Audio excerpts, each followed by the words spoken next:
Howdy, folks. Welcome to Grounded, a HomeLand Properties Roundtable Podcast, where we discuss land, timber, real estate, and everything in between. Hey everybody, welcome back to Grounded, HomeLand Podcast. Today we've got a longtime agent here, Phil Letbetter, with us. We've also got our principal and broker, Robbi Flack. And then we have another sales associate, Robbi Flack Langley here. And then myself, Miller Cox, sales associate here at HomeLand Properties. Thanks for joining us today. We're going to be talking about the buying process and common questions that we get.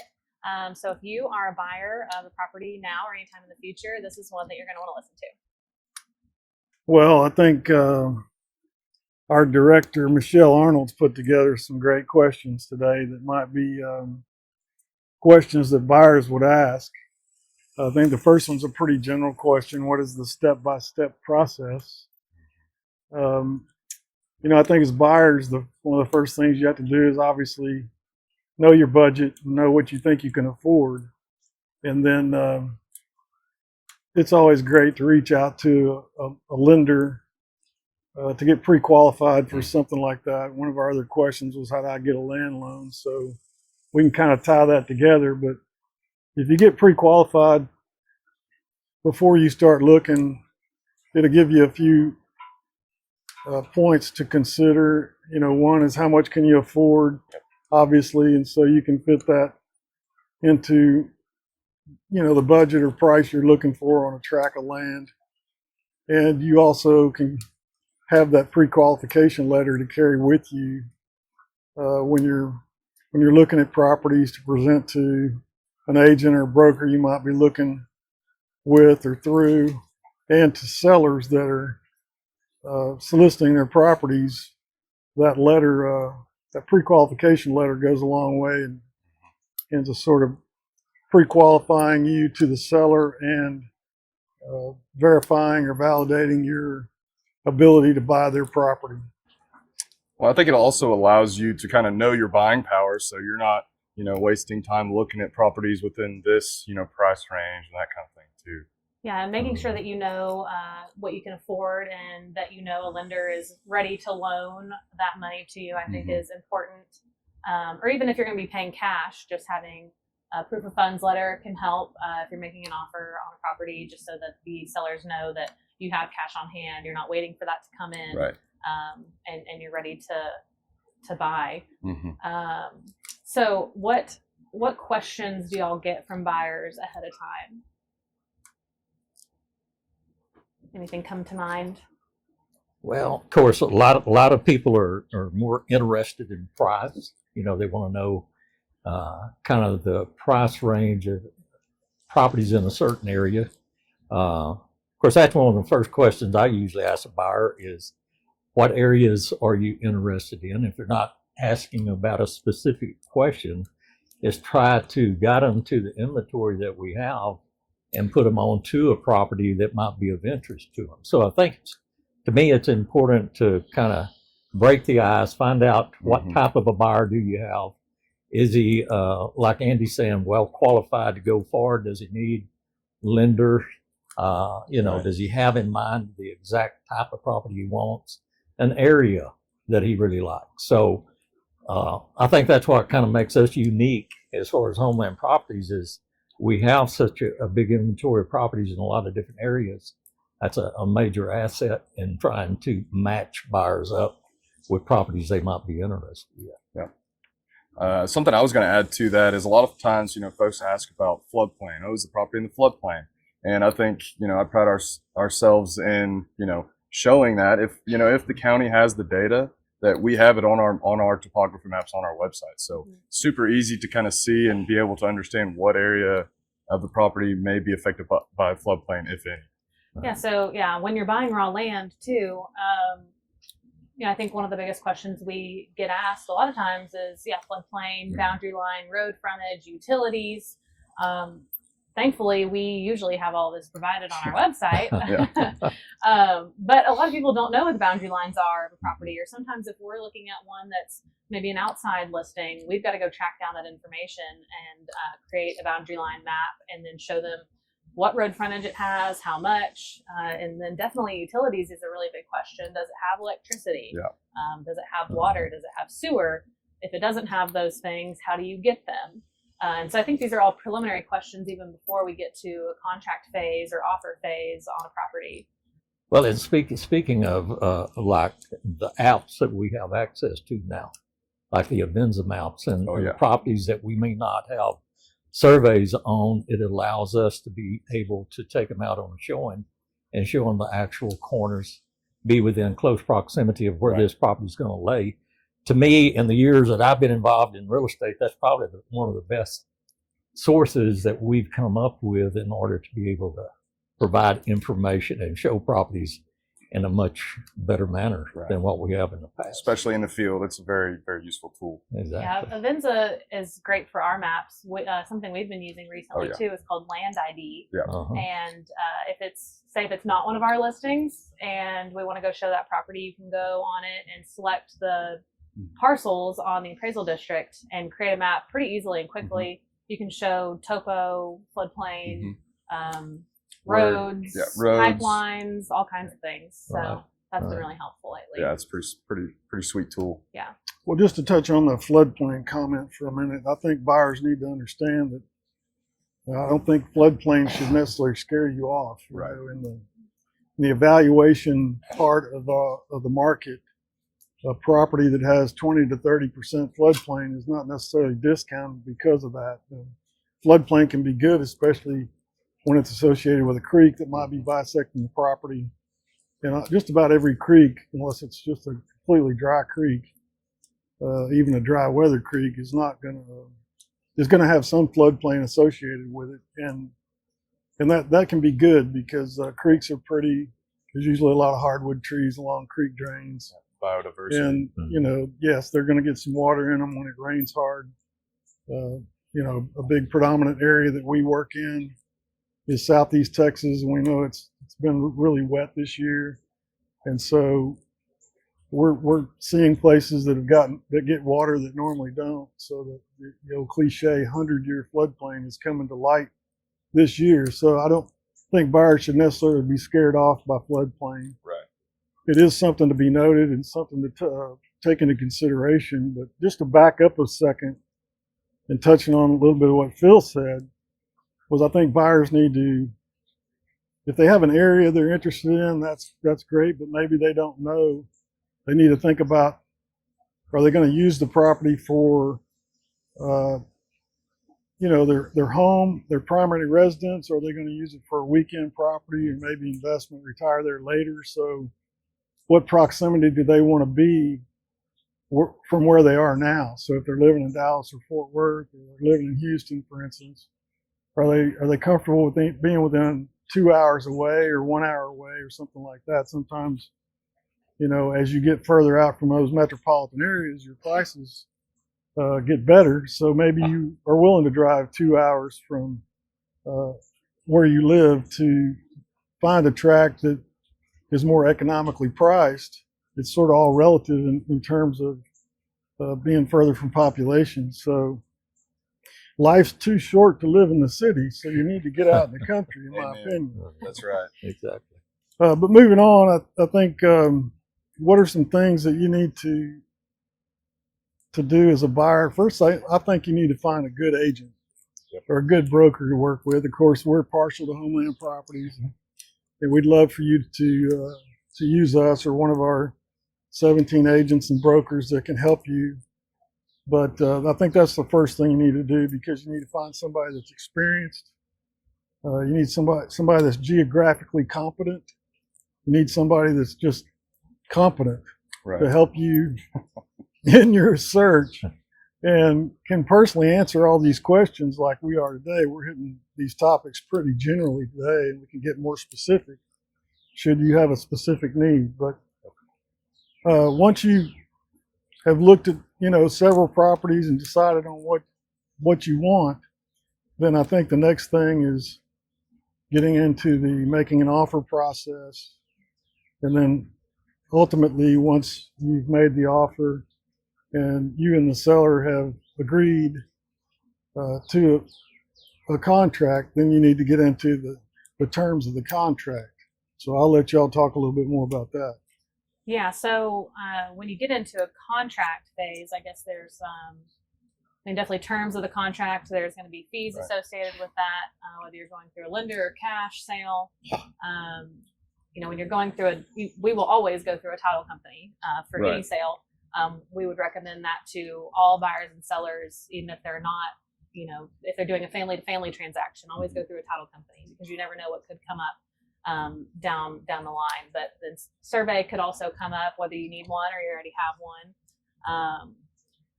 And whether it's acceptable to title. And too. whether it's Yeah. acceptable to title. So Well, that's- ultimately, you should always get a title insurance policy Right. on any property you buy, whether it be residential, land, Mhm. commercial, Yeah. income, multifamily, whatever that all of the be. above.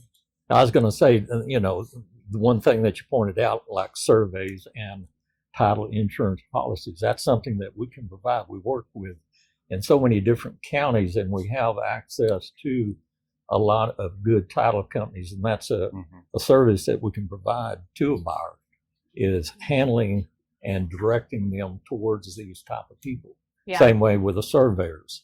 We do a lot of preempting to surveys and guiding people through that process is a very important aspect of the contract. Yep. So I think that's one strong point that we have as a company is our accessibility to title companies, surveyors, and being able to guide people through that process. I get a lot of people that ask me, okay, so we've been working together really closely, trying to find a property, getting all our questions answered. What are all the details of the property? And then we make an offer, sign a contract, and they're like, all right, well, what do I do now? And I'm like, honestly, you really don't have to do anything because That's I'm going to true. handle it all for you. Right. So I think that is something that's unique about us. Some other agents may do it too, but I'm going to handle everything from title to survey to your lender all the way up to closing. So Yeah. when you sign a contract, after that, it's a really pretty hands-off process Mhm. for a buyer. Right. We're going to open title and make sure that everything looks good. We're going to review your title commitment, go through it with you, anything on there that you may need to be aware of. And if a new survey is needed, we're going to order that. We're going to handle everything. We're going to review it and make sure it looks good. Mhm. Getting all the documentation to your lender. Sometimes an appraisal is involved, so we're going to make sure that gets done in a timely manner. And so then, we get all that done and ready, and we're ready for closing. And then, come to closing and do your closing, and then that's it. Congratulations. Congratulations. There is a lot Yeah. after that, but a lot of times for buyers, they're surprised that we do all of that while they're under contract, and that they don't have to be doing things left and right. And every property can be different. The process you go through may be completely different for this next piece of property, most especially making sure title is clear, or if you have issues with title. Most people don't realize all the process that we have to go through in order to make sure it comes together in a timely manner and that you got all the issues Right. that might be presentable taken care of. And that's something that we have experience in, is being able to deal with those type of issues and getting it to the closing table. Yeah. So So I've gone through the process and I've closed on my tract of land. Now, what do I do about getting utilities? that's a great good question right there. It varies from tract to tract, and it's a very important aspect for most people. And they don't realize that electricity is not in front of every property that Right. you go and look at. And that can be a very expensive venture if it has to be extended for any lengthy distance. You have to realize that if the utilities are on an adjoining property, you may be required to get an easement from that adjoiner in order to legally Right. extend electricity down the road to that property. And the best thing is to know the providers for that area. They're the ones that will make that ultimate decision on exactly where you can come from, how much it's going to cost to extend that electricity. So it's an important aspect that people realize that going into the purchase of the property, the disclosure of utilities and access to Right. utilities. Which Right. is something else that we can help with prior to them Yes. buying the property. So Right. That's exactly. something you need to kind of look into, before, getting under contract or going under contract, because you definitely need to do some due diligence up front and make Right. sure that you're able to get that electricity there. Sometimes that it may not be feasible economically or Most properties that we market, all properties that we market, we acknowledge or disclose Mhm. what we believe the utilities are to that property. Sometimes we put subject to confirmation because the electricity might be a block away, it might be a mile away, and so we can help discover what it would take to get the electricity there, Right. and or extended. Then there's water. There may be water that you see available to the neighbor's house, but it may be a rural co-op system that is maxed out at their production and can't service another customer. So Right. therefore, you're going to be Looking into a kicking well. back to a Yeah. well, a water well, Mhm. which is available in our part of the world just pretty readily and easily. Yep. And those costs are something that we can help you with too. Most rural land doesn't have sewer available unless Right. it adjoins a municipality that sewer could be extended to. So most rural properties are going to have an aerobic system or a septic system to handle the sewer. So that kind of helps us with the utilities. But what about, I think one of the questions we have here is, well, how do I get a 911 address? So in my experience, a lot of times you can either call, your local postal service. They can assist you. Some counties, I think it varies. You can correct me if I'm wrong, but Some counties have a 911 addressing department Right. specifically For that that you department. can call and get a 911 address for, because Right. most raw land, as we know, does not have an address. So Yeah. you have to get one after you buy it. Yeah. Well, that's important too, that everybody needs to hear, that rural land does not have a 911 address until it's applied for. right. So 90% of our properties that we market do not have a 911 address. You have to apply with the post office in order to get that. I guess it's the postmaster. Postmaster in some counties, it is like you said, 911 county. Yeah. addressing, yeah. through the county clerk, I think. Well, the Some- county permitting department here in Yes. Walker County is the one you go through. Yeah. Right. Yeah, That's All right. just depends on the county that you're in. exactly. Yeah. Yeah. It varies for sure. I think there's one county, I can't remember which one it is, the county judge is Oh, the really? one that actually Really? does it. So you're right, it varies. Yeah, from that's county funny. to county. Huh. Yeah. But we can usually get people pointed in the right direction on Yes, those type of absolutely. questions. Yeah. Just based on our experience in each county that we've been involved in, and kind of hit them in the right direction. And it's like you're saying, due diligence is important, especially up front. So you don't go in a contract and then develop problems or have these answers. So that's something that we as agents here at HomeLand can guide people through. Yeah. That's right. So, Yeah. So one thing I've run into recently, just questions after you purchase a property, is like permitting. Do you have to get permitting? Whenever you're doing a home out in the country. So what I find is you usually do have to go through the city for water well and septic system. They do Right. regulate those, permit those, and Or monitor that. It tests. Yeah. still does depend on the county that you're in. But if you are in the county, not in the city, you do not have to get building permits, as far as I know, for pretty much every county that we work in. So the county doesn't have control or oversight as to what you're building on your property, which I think a lot of people like being out in the country. Yeah. Right. Is there anything else y'all can think of, like after somebody closes? Maybe culvert installation. I know this is kind Yeah. Culvert and driveways. Yeah. Mhm. A lot Yeah, of so times if you you do. front a state highway, then you have to comply with the state of Texas in terms of the size of the culvert, and they typically want you to have a concrete end on each end of your culvert, whether it's a plastic or a steel culvert.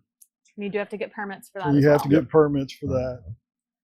As far as fronting a county road, the county wants to know where you want to put your culvert because they're going to give you the size that you need to build or put in, and generally the county will install it for you. Right.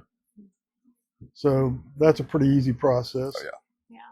One of the questions I think may be good timing for that is what's the difference between buying land and buying a house? And the first thing I would say is buying land is a whole lot easier than buying a house. No inspection periods. There typically. are a lot of intricacies with buying land, but if you've got the right agent working for you, then those intricacies and processes are very much simplified.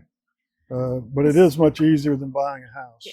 Something that we haven't talked about yet, where it does become quite different, is minerals. Yep. So could y'all talk about minerals for a minute when you're buying raw land? Sure. Well, so probably almost 99% of the properties in East Texas do not have oil and gas minerals, as they've been reserved by prior owners. So as a surface owner, you are subject to the mineral owner or the mineral estate, because the mineral estate in Texas is dominant and the surface estate is servient to that mineral estate. So what do? I'm a buyer and I own land and I'm enjoying the surface, and somebody else owns the minerals beneath me. Well, in the state of Texas, you have to give the mineral owner the right to explore and access their minerals. And so if they decide they want to drill a well on your property, you are subject to that. Right. One thing to note is, where are you? You know, what area are you in? Has there been a lot of production or mineral leasing in your area in the past? There are some ways to protect yourself. Details get pretty specific, but obtaining a surface waiver from the seller, from the owner of the minerals, Right. will help you protect your surface. However, unless you have 100% of the mineral owners waive the surface, you are not 100% protected. So if a mineral owner owns a fraction of the minerals and they waive their right to their minerals, they cannot waive the right to others that own some of the mineral estate. So these are things that we can get into more detail on a case-by-case basis. It's not something that's been a big deterrent in East Texas for land sales. It's not something that's often too worrisome Right.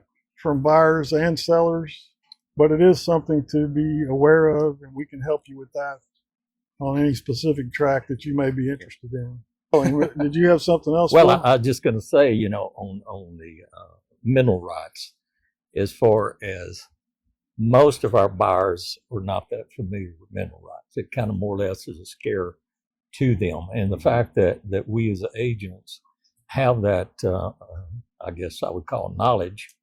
I wouldn't say that we know the legalities of all of the ins and outs of mineral rights, but we can at least guide you through that, just like we guide you through the rest of the phases of buying a property. That's something that we have knowledge of. Yeah. Now back to the difference between people that buy houses and people that buy land. We encounter a lot of agents that are, deal strictly in houses, and their knowledge of land is I hate to say it without a better word, is very poor. Yeah. And we get a lot of these type of agents that lean on us to try to sell the property for them. So that's another reason that it's important that if you're looking for land, go with a real estate company that knows the product. Yeah. You know, and it'll make all the difference in the world. Yeah. Right. As far as Absolutely. Yeah. I think purchasing. representing somebody buying land, it is a specialty that we are experienced in. You definitely have to get, trained in knowing all the ins and outs. Thankfully, I think representing people buying land, it's a pretty easy crossover to represent somebody buying a house. I mean, I've represented my fair share of buyers buying homes, and thankfully have done that well. But it is a little bit different. There's other intricacies, but I think we do pretty much the same thing as we do when we're helping somebody buy land. We're going to guide them through that whole process and help control it, make sure everything goes smoothly. So we can definitely help somebody buying a home as well. And we do run into it, say like a ranch style property where there's a home on acreage. That home is still going to be a big factor in somebody purchasing that ranch style property. And so there's going to be, inspections involved and repairs or concessions for the buyer to make repairs themselves. And so while we are experienced in land sales, we have to be experienced in home sales too. And I think that we do that pretty well. Yeah, and Agreed. commercial properties. And commercial. Yeah, and especially like development properties. I know that we get into a lot of that. Mhm. Andy's brokered a lot of developments in and around this part of the country, and that's, we're not beyond representing people on just about any phase of real estate Mhm. when it comes right down to it. Thanks everybody for joining us today. We hope that you learned a little bit about the buying process and maybe got some questions answered that you were wondering about. Join us next time. We are going to go step by step through the selling process and what you can expect on that end.